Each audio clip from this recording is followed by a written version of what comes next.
Welcome back to the Desert Spring.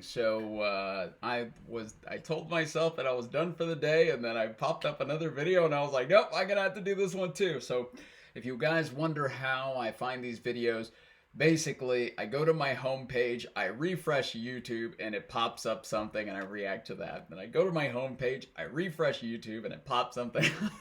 There's, so if you have a video you'd like me to react to, please leave it down in the comments below, and I'll take a look at it and see if it's something I'm willing to react to. So the only reason why I say that is because I know that there are people like me out there who are kind of occasionally trolls, and they'll like send me a reaction video to react to like a horse riding a bicycle or something stupid like that. And if you do troll me, I may react to your videos. Because I love that kind of stuff. I always, that kind of stupid humor, oh, I'm a big fan of that kind of stuff. So the more stupid the humor, the better.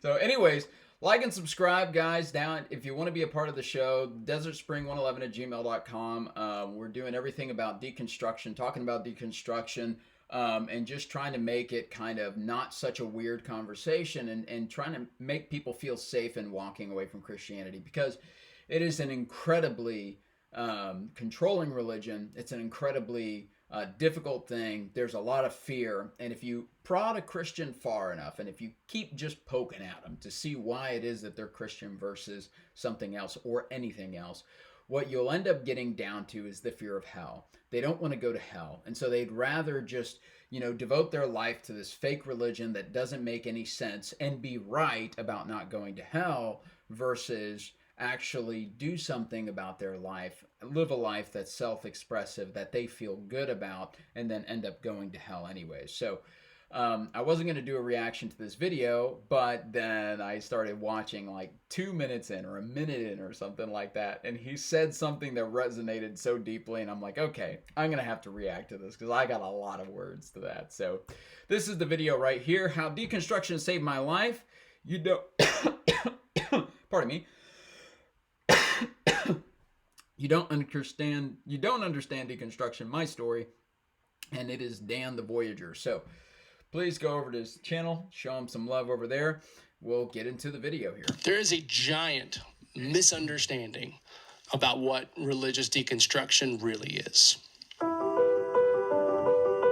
Hey, I'm Dan the Voyager, and today I wanted to tell you the story of my personal journey, how I deconstructed my evangelical beliefs and how it saved my life.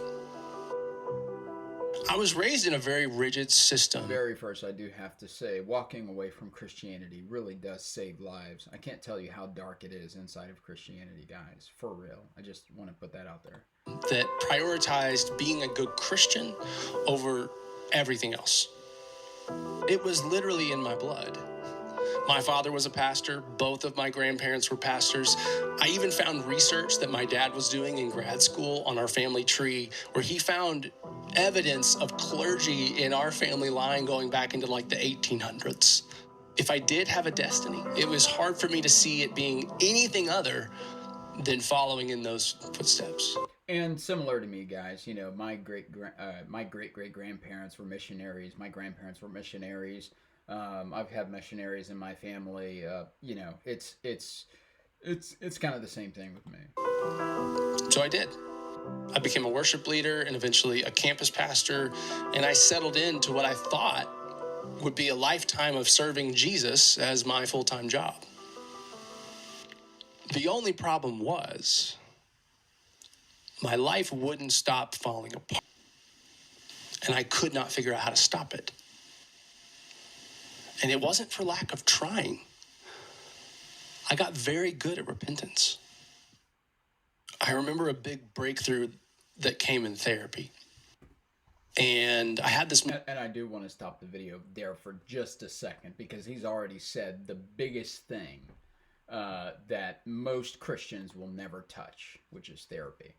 I can't tell you how many people will... I grew up in an abusive family. My parents came from abusive homes, both my mom and my dad. They trauma bonded. Let's be frank about that. I don't want, they're a trauma bond. Even though they're both Christians, they both grew up Christian. the truth of the reality is this, you know, Christians will say that anything that they have, their intense rage, their intense hatred, their intense whatever, it's Satan, it's Satan, it's Satan. And we just have to keep praying to Jesus, and we have to keep resisting the flesh. We have to keep resisting the devil. We have to keep. No. Why don't you sit down and either go to therapy? I tried therapy. I went to therapy for a year, something like that, year and a half. And I found that just meditating, sitting alone with my thoughts was significantly better. I got more done just doing it that way than going to therapy. But there is a girl who I will shout out on this channel, even though she doesn't pay me to say it, but she is an incredibly instrumental person. I'll put her. Okay, I'm going to put her name up here. Hope she doesn't mind that. I don't think she will because it's free advertising for her. But Sarah Evangeline. I might have misspelled that. I could have misspelled that. But anyways, if you look up Inner Child Healing Sarah Evangeline on Google, you'll find her inevitably. And she helps people kind of going in who have a lot of childhood wounds, childhood trauma, things like that. And she specializes in kind of helping people accept themselves through that and kind of bring out that essence, bring back that purity to the forefront, bring out that expression that you want back to the forefront. And so I don't mind plugging her in for that. But it is a very Christian thing to just try to continue to you know, it's the devil, it's the devil, it's the devil, it's the devil, you know. No, it's not the devil. You need therapy. No, it's not the devil. You need help. You need to find help, right? If you're praying to Jesus and it keeps happening again and again and again and again and again, you need to find help, right? Jesus, I can't tell you how many times I've suffered similar things. And I can't tell you how many times I prayed, Jesus, please take this away from me. Please take this away from me. Please take this away from me. Never took it away from me. And it was the same thing. It was just back into it, back into it, back into it, back into my sin, back into my sin. I'm such a horrible person. I'm such a horrible person. And then I decided, let me sit with this and actually see what's going on. Let me do some research. Let me dig this up a little bit and actually see why I have these tendencies to do these things. And what I found out was that the reason why I do the things that I did that I would consider a sin is not because, you know, the devil was after me, but because it was a natural biological coping mechanism to trauma and to dealing with trauma and to dealing with repression and to dealing with not being confident, right? I was a people pleaser. I was a servant. I made everything that I did about everybody else. And I was a walking doormat. You know, and so eventually it got to the point where I was like, no, I'm not going to be this way anymore. And it was only it is only when I started working on myself outside of Jesus, outside of the church, going down my own path, and kind of sitting in silence and meditating, that I was actually able to beat a lot of the issues that I grew up with. One of them, suicidal ideation, since I was 8 years old, you know. I sat with that. I can't tell you, that was the biggest struggle that I had with suicidal ideation. I started at 8 years old and I kept having suicidal thoughts until it ended in, and I'll say throughout my childhood, I had these fake attempts, you know, where you get so mad that you just want to die. And so you go through the actions of it, but you don't actually go through with it. And it was after my divorce that I actually attempted to go through with it. I took a chugged down a bunch of pills, and thank God it didn't actually kill me. But what followed after that was, oh, I need to walk away from this because this is part of the problem. You know, being raised Christian is part of the problem. You know, and so, you know, I want to start a ministry where we go around the world and we take Bibles away from people. If you think that's funny, put it in the comments, please. I want to hear your reaction. I'm hoping that people are laughing. I really hope people are laughing. For $1, what is it? For $1, we'll take away a Bible from a child in need. Anyways, sorry. Moment of clarity where I realized how little agency I had exercised over my life up to that point in time. I was talking to a relative years later about who I was back then, and they said it felt like I was always reading from a script. And I think that 100% nails it on the head. At a very early age, I was given a script that told me who I was supposed to be and what that looked like. And then I was held very rigorously to that standard. I didn't know what I wanted. Christianity is incredibly oppressive on men, especially for, because not all guys, not all guys want to be oppressive to their wives. In Christianity, it's really the man is the head of the household, and if you don't go to one of those churches, then your church most likely just doesn't get too deep into the Bible, in which case good for you.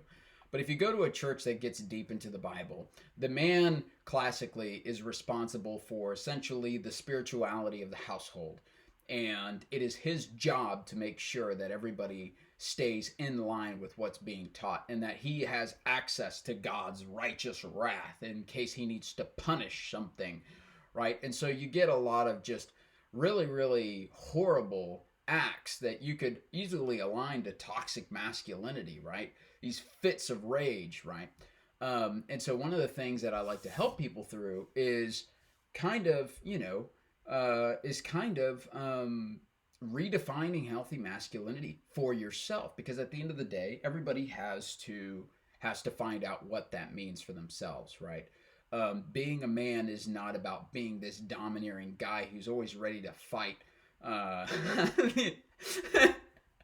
That's not. I had a thought there that went somewhere else, but it's not about being this super domineering.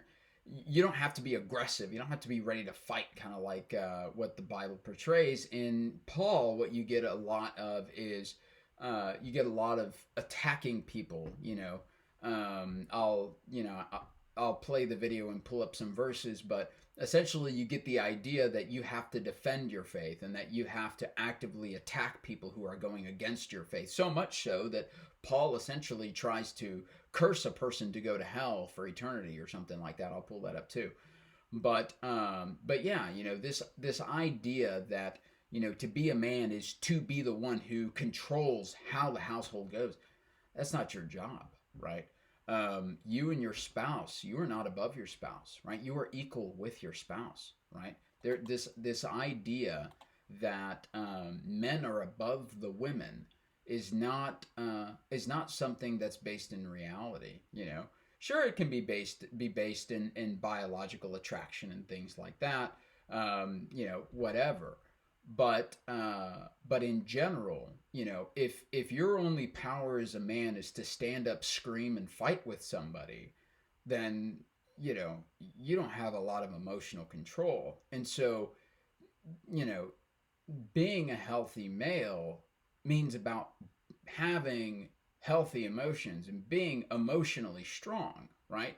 When you disagree with a person, it doesn't mean to lift a fist. It doesn't mean to sabotage something that they're doing. It means to be able to disagree and still move away from that person and still have love in your heart for that person, right? Which that's a whole topic in and of itself. We won't get into that right now, but I was told what I was supposed to want, and the conversation ended there. So that moment of clarity in therapy was huge. I didn't have to do what everyone else told me. I could have agency. Slowly at first, I stopped relying on other people's opinions to shape my actions, even God's. And then the craziest thing happened.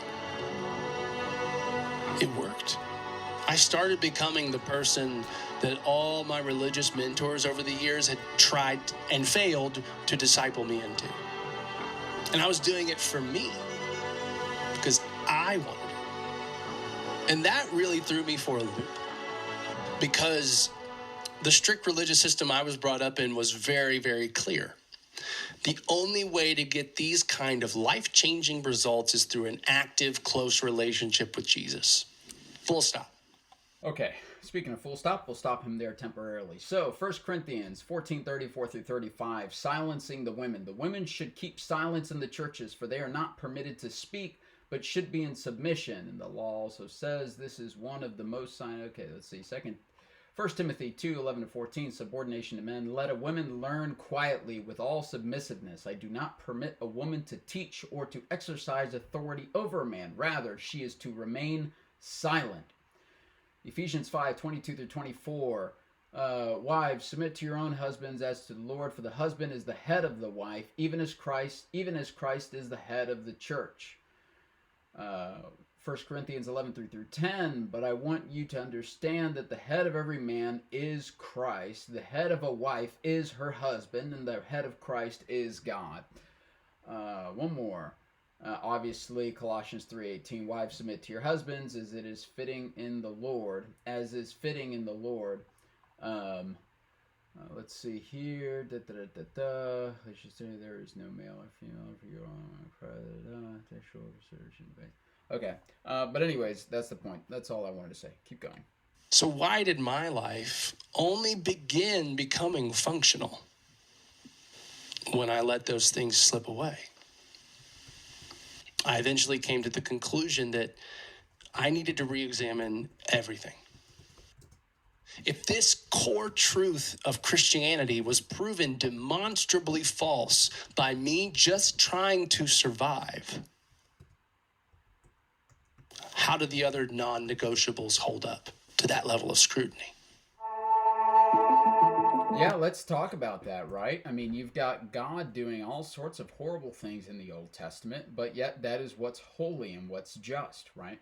So here we have in Ephesians 6:10 through, let's see, foolish and stupid arguments, cursing people to hell. Galatians 1:8 through 9, Paul writes, but even if we or an angel from heaven should preach to you a gospel contrary to what I have preached to you, a curse be on him. Let's see, another instance. Let's see, 1 Corinthians 16:22, if anyone does not love the Lord Jesus Christ, let him be accursed, right? So obviously a very loving relationship, a very turn the other cheek, appreciation. A good tree produces good fruit, and you'll know a tree by its fruit kind of mentality we get out of Paul, right?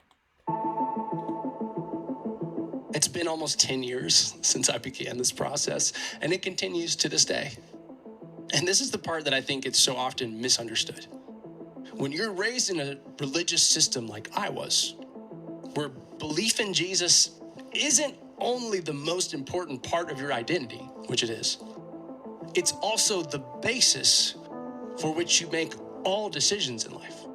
It's the foundation of your relationships, family and friends. It's the roadmap for how to raise your children, what to do when life throws challenges at you. It's the safety net that prevents you from falling into the deepest trenches of despair and hopelessness. So what happens when one day you realize maybe you can't trust those truths like you thought you could? All that safety and security, relationships, community, identity, belonging, gone. Poof. Or at the very least, fundamentally changed and in not a good way. I think some people have this idea that it's like this gleeful relishing of all the sins you've never indulged in. No. It is a full-on ontological crisis. I was questioning the very fabric of the only reality I had ever known. And it fucking sucked.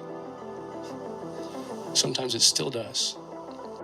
But this is also the process that has been revealing to me who I actually am. Yeah, at the end of the day, you can't use God or Christianity as a basis for morality. You can't use it as a basis for morality. You know, you may be able to use Jesus in the Bible as a basis for morality, but you can't use the Old Testament God. You certainly can't use Paul, right? Paul has beef with women, apparently. And so yeah, it's just, how are you supposed to have morality? How are you supposed to frame morality from a person who's immoral, right? God doesn't follow his own 10 commandments. You know, he's a jealous God. He kills so many people. He doesn't follow his own commandments. And he creates a world that doesn't make sense. This is where I say I do want to separate the idea that the God of the Bible is the one who created this entire thing. I'm not of the opinion that God doesn't exist. I am of the opinion that the God that exists is not, or what's portrayed in the Bible is not coherent with what the reality of God is, right? The truth of the reality is that we don't know what God is. We just know that is this big, massive, you know, this big thing out there that has created some sort of consciousness that we find walking around on a 3D plane and expressing itself in 3D form, right? But when you zoom in far enough, what you get is just a bunch of particles of things that don't exist, right? You get a bunch of quarks, and you break quarks apart, and you find things that are even smaller than quarks. For those who don't know what quarks are, they're the subatomic particles that make up atoms. You have the atoms, which make up everything, right? You take a chunk of yourself, you've got a piece of tissue, which is made up of a bunch of cells, which is made up of a bunch of organelles, which is made up of a bunch of molecules, which is made up of a bunch of atoms, which is made up of a bunch of subatomic particles, electrons, protons, neutrons. And you break those protons and neutrons, they're made up of even smaller particles called quarks. You break the quarks apart, and they're made up of even smaller particles. I don't think they've officially named them yet. I have to go back and check and see, but it is quite clear that you just go smaller and smaller, smaller. And once you do get into the subatomic particles, that's when you start to get into quantum physics, which quantum physics is just, I believe, anything smaller than the atom in general. But in quantum physics, you start to see a lot of the like the double slit experiments with an S. It's not, the double slit experiment, the specific one that gets mentioned a lot is just the double slit where you have the observer effect and things like that. What you don't often hear about is all the other experiments that they did to try to isolate the idea of the observer effect. And what they found is that they found even more spooky things. So they said, okay, well, if we can get this particle, if this particle is not making the decision to collapse into a particle or to exist as a wave of potential, what we'll do is we'll have a particle split into two pieces, and we'll send one piece of that particle over to our sensor, and another particle over to our to our screen, and the other particle over to our sensor. And we'll actually have the sensor farther away from the screen, so that way when the particle hits the sensor or hits the screen to produce either an interference or non-interference pattern, after that decision has already been made by the particle, we can then see which slit the particle passed through. But even that, the particle was able to tell that it was going to be observed before it had even hit the screen, before he had even gotten observed to the point where it was going to be observed. It had already made the decision to collapse into a particle, and then it showed a regular non-interference pattern, right? And so it's all incredibly complicated. But then they decided to isolate it even further, and they said, okay, well, if we create a system where if we do see an interference pattern, we have no idea how the slit would pass through, but then occasionally we would be able to see where the slit passed through. They've gone kind of crazy with the whole thing, but basically what they found is that if nobody is looking, it does what it wants to do. But when somebody is looking, it collapses into being a particle. And so that intelligence, there's clearly the particles themselves have an intelligence because they are acting intelligently, right? And so if those particles have that intelligence, that means that everything that is made up of those particles have access to that intelligence, which is the reason why I say that whenever you want to find God, you simply have to go within. And I don't think I've ever mentioned that on the channel before. Maybe I have in a couple of videos very, very far in the past. But you don't have to go far if God is omniscient or not omniscient. Where is it? Everywhere, If God is absolutely everywhere, then you shouldn't have to look outside of you to find him, right? It says in the book of Thomas, Jesus says that God is both, or the kingdom of heaven is both inside of you and outside of you, and that you are the sons of the living God, in which case we are all the Son of God, in which case Jesus is not some crazy dude, right? But we'll keep it moving here. Sorry about that. What I believe, what I want, and what it will take to get there. With all that said, I'd really like to introduce you to my new song. It's called Pandora. What's in the box?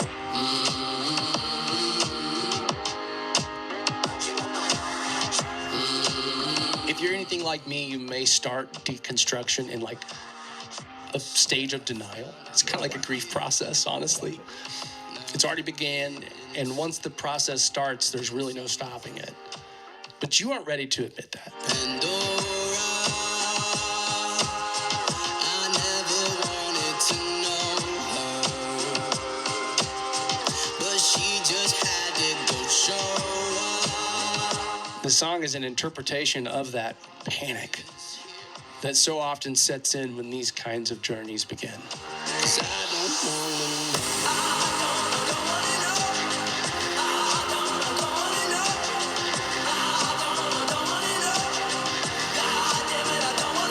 I know the song has this like melancholic vibe, but I would still hope it could be an encouragement to people that have been in these places or are there now, that you'd feel seen, more understood, and less alone. Whisper all the sweet nothings and keep them coming. White lies just in black tie that they might distract my eyes from the horror that they find in the middle of the room for lines of equal size. And for everybody else, I would hope that you might take away a bit of a better understanding, a little more empathy for the people that are going through this or have gone through deconstruction.